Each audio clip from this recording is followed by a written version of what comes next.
नमस्कार दर्शकों। आज मैं उपस्थित हूँ शुक्र के पंचम भाव में उपस्थित होने पर कैसे फल मिलते हैं इस विषय को लेकर। इसके पूर्व मैंने शुक्र के प्रथम, द्वितीय, तृतीय और चतुर्थ भाव में कैसे फल मिलते हैं, इस विषय में मैंने चर्चा की है। तो आज का जो हमारा विषय है कि शुक्र पंचम भाव में उपस्थित हो तो कैसे फल देगा।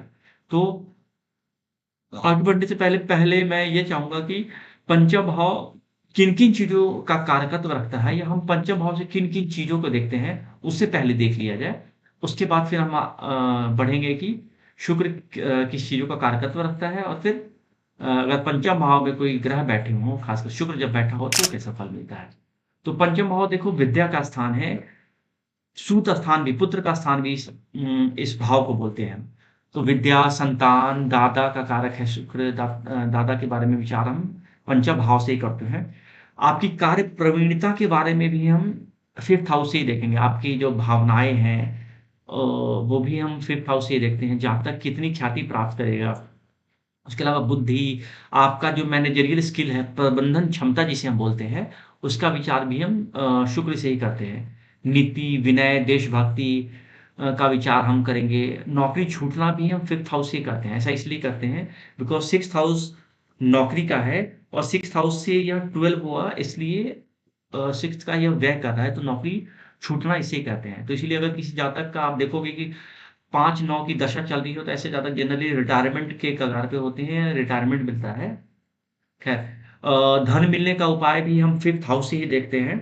उसके अलावा आपका जो उम, अचानक जो धन प्राप्ति होती है या फिर लॉटरी सट्टा आदि का विचार भी हम 5th हाउस से ही करते हैं। जुआ हो गया आपका, उसका विचार हम करेंगे। वाक स्थान का भी विचार हम इससे करते हैं। हाथ में यश कितना है उसका विचार हम करते हैं।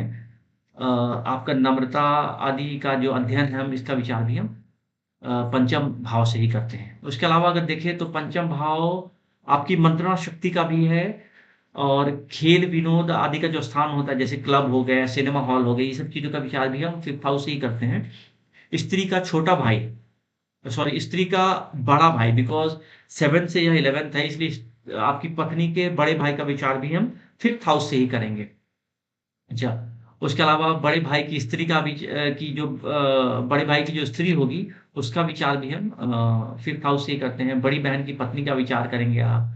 इसके बाद गर्भास्थान का विचार भी हम 5th हाउस से ही करते हैं। तो ये सारी चीज़ें हैं जिनसे हम 5th हाउस से ही देखते हैं। अगर हम शुक्र की बात करें, तो शुक्र कहीं न कहीं श्वेत वर्ण या श्वेत रंग का कारकत्व शुक्र के पास होता है।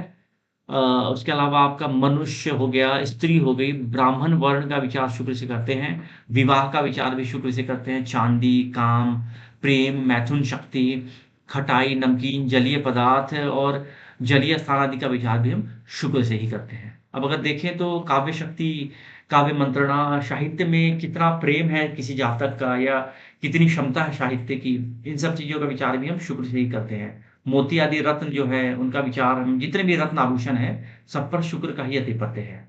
वसंत ऋतु को भी हम शुक्र से ही देखते हैं। गाना, बजाना, नाटक, सौंदर्य प्रसाधन आदि, सुंदर वस्त्र आभूषण, इन सभी पर शुक्र का प्रभुत्व होता है। इसके अलावा आप देखो तो भोग विलासिता से रिलेटेड जितनी चीज़ें हैं, सबको शुक्र से ही देखते हैं। और इसके अलावा आप देखोगे तो 4th, 7th और 12th इन भावों का कारक शुक्र को ही माना गया है। अब इसके अलावा अगर हम बात करें तो का आपकी कामातुरता कितनी है वो भी शुक्र से ही देखते हैं। स्वच्छता हो गया आपका या हड्डी जोड़-तोड़ के विशेषज्ञ जो है उसको शुक्र से ही देखते हैं। प्रेम संबंधी जो कार्य होंगे उसको भी हम शुक्र से ही देखते हैं।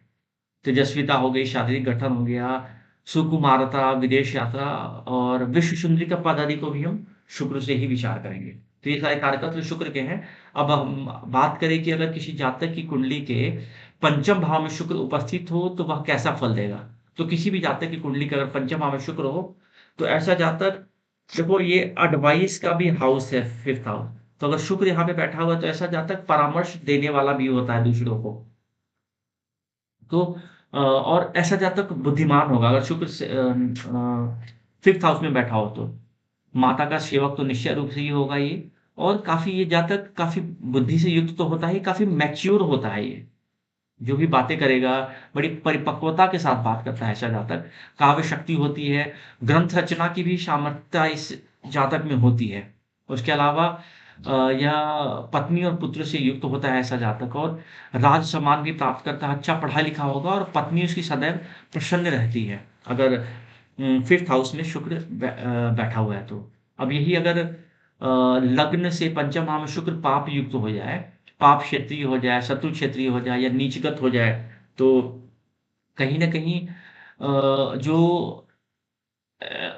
जातक है उसका उसकी जड़ बुद्धि हो जाती है। पुत्रों और जड़ बुद्धि पुत्र मिलेंगे या पुत्रहीन होता है ऐसा जातक। ये भी एक योग बनता है अगर नीचगत हो जाए यहाँ पे राशि शुक्र है यहाँ पे, तो ये चीज़ें देखने को मिलती हैं। अब ये शुक्र अगर शुभत्व में हो, तो उसके पुत्र नीतिवान हो गए और वाहन शुभ भी प्राप्त होता है ऐसे जातक को। तो ये सब कुछ रिज़ल्ट थे जो कि शुक्र के 5th हाउस में उपस्थित रहने पर जातक को मिल सकते हैं। उम्मीद करता हूँ कि चीज़ें क्लियर हुई होंगी आपको। अगर डाउट रह जाता है, तो आप कमेंट बॉक्स में लिख सकते हैं, जिसका मैं प्रयास करता हूँ देर-सवेर जवाब देता ही देता हूँ मैं। अगर आपने मेरे चैनल को सब्सक्राइब नहीं किया है, तो मैं रिक्वेस्ट करूँगा कि चैनल को सब्सक्राइब कर लें, ताकि आपको ज्योतिष से संबंधित जो भी वीडियो मैं डालता रहता हूँ, उससे आपको अपडेट मिलता रहे।